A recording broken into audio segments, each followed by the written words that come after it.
छुट्टी आया जायो जमुआ दया इंजनो करम शौकारा साड़ खेलन दे दिल दो जवानी चार त्यारे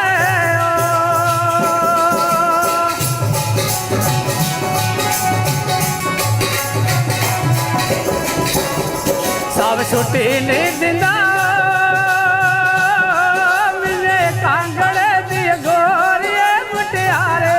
तेरे खेलन दे दिल दो जवानी चार त्यारे सब छुट्टी नहीं दिंदा मिले सांगड़े दी गोरी मुटियारे तेरे खेलन दे दिल दो जवानी चार त्यारे। दोस्तों जिहड़ा कलाकार अज साडे विच खड़ोई है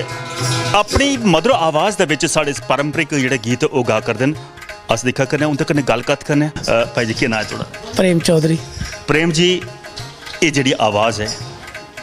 जिहड़ा तुस बड़े सुरीली आवाज़ दे विच अपनी डोगरी संस्कृति गी बचाने का प्रयास करा करते हो हाँ जी इस्सै क्लब की देन इस्सै क्लब दी अस चौथी पंजवीं पढ़ते हैं तो रामलीला में सखी बनते हैं निक्के निक्के डांस करते उसदे बाद रोल भी करते रहे ककई का किया सलोचना किया उस तो बाद मेरे उस्ताद बने CS काटल वो रोल मेरे डैडी होंदा बड़ा है जी डैडी होंदा वड्डे ब्रदर होंदा सारे मतलब पूरे परिवार का मेरा बड़ा सहयोग है जिन्हें काटल होंदा कन्नै भी मिलाया उनकी वजह कन्नै श्रीनगर भी गए गान कर्नाटक भी गया गान बंबे भी 3-4 बार गया गाने वास्ते जलंधर भी गाई आए थोड़े पैर पिछे जम्मू भी गाने हुण भी गाने थोड़े पिछे एक गल है खास करिए हाँ जी सांस्कृतिक जिहड़े साढ़े लोक गीत न वो लुप्त होंदे जा करदे अज पंजाबी विरसा साढ़े डोगरे भी उसी पसंद करदे न पर साढ़े डोगरे की अपनी संस्कृति अपने लोक गीत गाने च क्या लोग पसंद नहीं करते वो तो साढ़े लोगों की गलती है हूँ पंजाबी लोकें आखना कि तुस डोगरी सुनो पंजाबी थोड़े सुनते हैं साढ़े डोगरे लोग ऐसे ने आखदे पंजाबी सुनाओ हिंदी सुनाओ अपनी भाषा इ'यां भुल्ली जा दे कोई ऐसा मंच भी मिले जिथे तुहानूं फरमाइश हुई कि सानूं डोगरी च सुनाओ हाँ मिला जी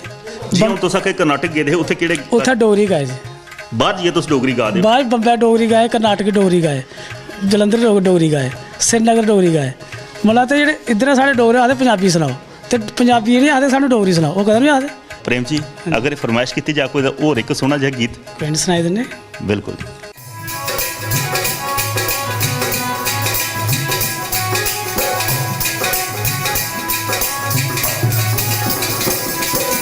कैसा लगा गोरे पाड़े दा बसना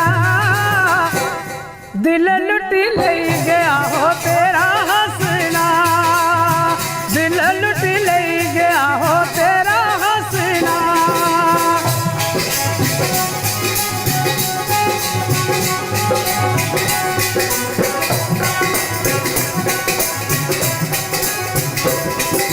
पाड़े दे मनुख जेड़े सच बोल दे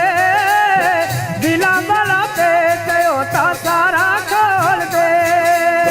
कैसा लगा गोरी पाड़े दा बसना